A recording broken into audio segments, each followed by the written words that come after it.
할렐루야, 데이비드 김 선교사입니다. 오늘은 사사기 17장 1절에서 13절의 말씀을 가지고 잠깐 말씀을 나눌까 합니다. 사사기 17장 1절에서 13절의 말씀. 사사기 17장을 보면은요, 굉장히 이상한 얘기들이 많이 등장해요. 이런 얘기가 어떻게 성경에 있을까? 밑도 끝도 없이 그런 내용들이 나옵니다. 여기 17장에 보면은 여기에 여러 가지 내용들이 담겨져 있어요. 하나님을 믿는 사람들이라고 나오는데 하나님 백성인데 하나님을 안 믿는 사람이에요. 하나님을 저는 모르는 사람이다. 어떻게 그럴 수 있을까? 그런 내용들이 많이 나오고 있어요. 그래서 오늘 이 말씀을 통해서 나는 정말 하나님에 대해서 알고 있는가? 예수님에 대해서 정말 나는 알고 있는가? 우리가 한번 돌아보는 시간으로 가졌으면 좋겠습니다. 자, 오늘 첫 번째로 보면은 여기 이제 첫 번째 이상한 그런 가족이 등장합니다. 1절에서 사사기 17장 1절에서 5절의 내용을 보면은 이상한 가족이 한 가족이 등장해요. 한번 여러분 생각해 봐요. 여기 미가라고 하는 이 가족이 있습니다. 그런데 이 가족이 우리가 알고 있는 그런 정상적인 그런 사람들이 아닌 것 같아요. 봐요. 여기 보니까 엄마가 어느 날 돈을 은 1100세겔을 잃어버렸어요. 하여튼 뭐 골치 아프니까 우리 생각으로 보면 한 돈을 뭐 한 500만 원 정도 잊어버렸다고 합시다. 갑자기 돈이 없어졌어요. 사실은 이 돈을 그냥 잃어버린 거예요. 아니죠. 이런 큰 돈은 아들이 그 돈을 살짝 훔쳐간 것 같아요. 그런데 엄마가 화가 나서 막 어떤 그런 내용을 하냐면 자기 돈을 훔쳐간 사람을 막 저주를 해요. 그러니까 이 얘기를 듣는 이제 미가가 자기가 돈을 훔쳐갔잖아요, 아들이. 그러니까 이제 겁이 나는 거예요. 엄마가 막 저주를 퍼부었으니까. 그래가지고 자기가 또 엄마한테 가서 이실직 그럽니다. 엄마, 내가 잘못했어요. 사실 엄마의 그 돈은 제가 슬쩍 한 것입니다. 용서해 주세요. 그러니까 또 이 엄마가 갑자기 아들을 또 축복하네. 내 아들아, 여호와께 너는 복을 받기를 원한다. 한입 갖고 방금 전에 막 저주를 퍼부었던 입술을 가지고 또 어떻게 해요? 금방 아들을 또 막 축복해.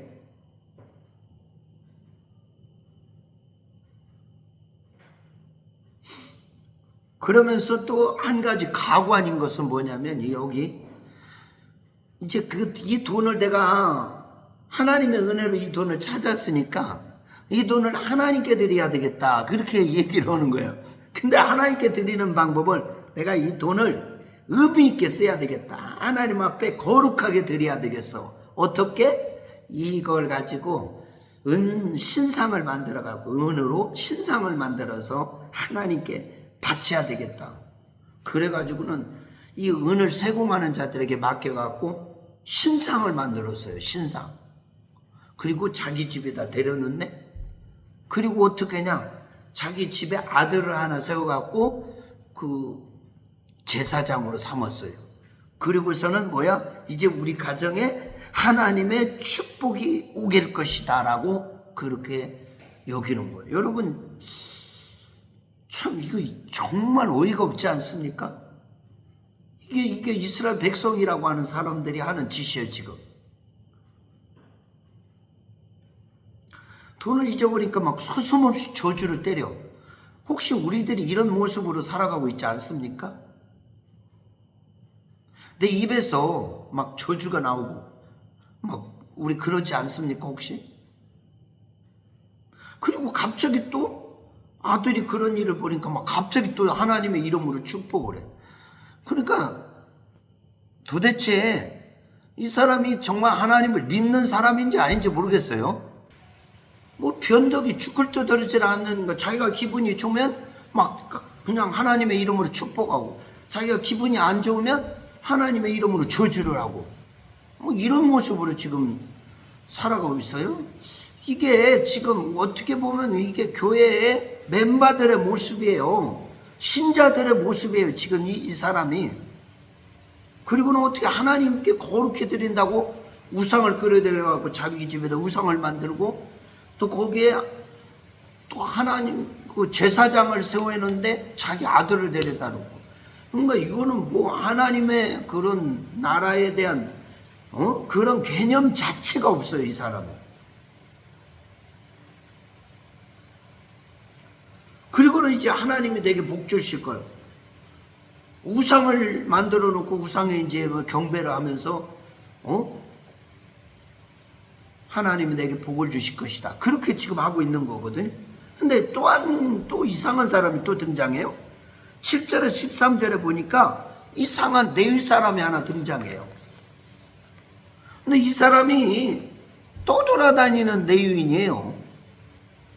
원래 유대 이 베들레헴 출신이에요, 이 사람이. 거기에 사는 네위인이요. 여러분, 네위인이 각 지역에 이스라엘에 다 흩어져서 살잖아요.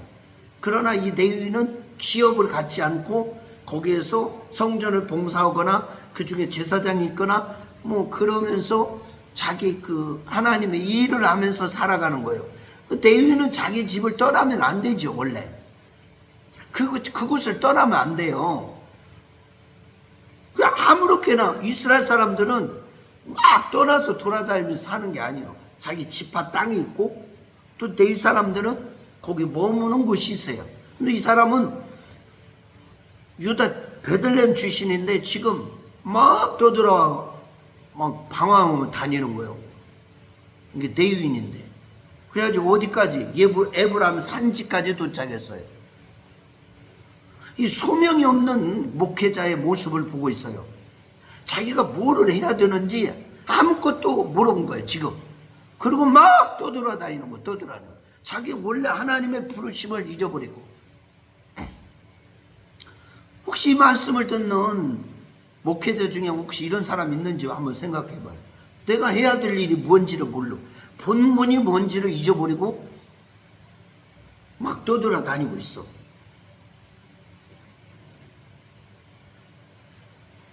그런데 마침 미가의 집에 도착했는데, 미가가 물어보죠. 당신 누구예요? 나는 원래 네위인입니다. 근데 지금 예루살렘, 베들레헴, 유다 베들레헴에 사는데 여기까지 왔습니다. 어찌어찌 하다 보니까. 그러니까 이 사람이 우리와 함께 살면 어때요? 당신이 우리 집에 신랑이 있는데 마침 제사장이 필요한데, 당신이 여기 거주를 하였으면 첫째, 내가 당신을 우리 집의 제사장으로 모실 것이고 우리 아버지처럼 제가 모실 것입니다. 그리고 매년 연봉을 내가 당신에게 넉넉하게 주겠습니다. 은 10세겔, 의복, 한벌, 또 먹을 것 풍성하게. 그러니까 이 사람이 가만히 생각해 보니까 어떻게 해요? 너무 괜찮은 것 같아요. 그러니까 그걸 홀딱 받았어요. 그래서 그날부로 이제 그 집안에서 살면서 만족하면서 그 자기의 제사장의 역할을 하는 거예요. 자, 여러분 여기 봐요. 지금 이 사람 목회자라고 생각해 보세요. 근데 소명의 의식도 없이 자기가 뭘 해야 되는지 모르고 막 떠돌아다니면서 그렇게 살다가 지금 어떻게 해요? 이게 불법적인 일에 요구를 받았네? 아니, 자기 가정의 제사장이 어디가 있어요? 제사장이라는 것은 한 곳에만 있는 거예요. 하나님의 성전이 있는 곳에 제사장이 있는 것이 무슨 자기 아들을 제사장 세울 수도 없는 것이고, 더군다나 지금 이 사람은 내유인인데 그걸 너무나 잘 알고 있을 텐데 돈 준다니까 독하다고 해가지고 그 집안의 제사장이 됐어요, 이 사람이. 이거는 완전히 하나님 말씀과는 배치되는 모습입니다. 그리고 이 목회자도요, 돈 따라다니는 사람이 되면 안 되는 거예요. 아닌 것은 아니고 긴 것은 긴 거고.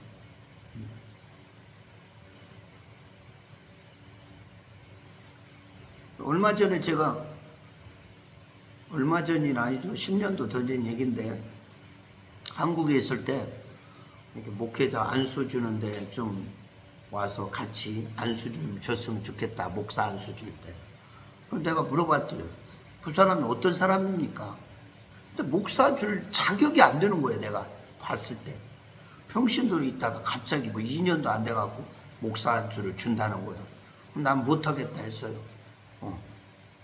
물론 그거 제안을 받으면 그것도 사례비도 나오고 뭐 나름대로 괜찮겠죠. 그런데 아닌 것은 아닌 거예요. 우리가 하나님을 기쁘시게 해야지 사람을 기쁘게 하고 그 지혜를 한다는 사람들이 자꾸 무슨 그런 내용의 것들을 물질을 따라가면 되겠냐고요. 근데 오늘 여기 보니까 사사기 17장 6절에 이 사람들이 왜 이렇게 살고 있는가? 왜 이렇게 제각대로 자기 소견에 오른 대로 자기가 그냥 아는 대로 살아가느냐? 보니까 17장 6절에 그때에는 이스라엘 왕이 없으므로 사람마다 자기 소견에 오른 대로 행하였더라. 그렇게 말하고 있어요. 그러니까 이스라엘에 왕이 없어 지금 아직은 왕정제도가 되어 있지 않기 때문에.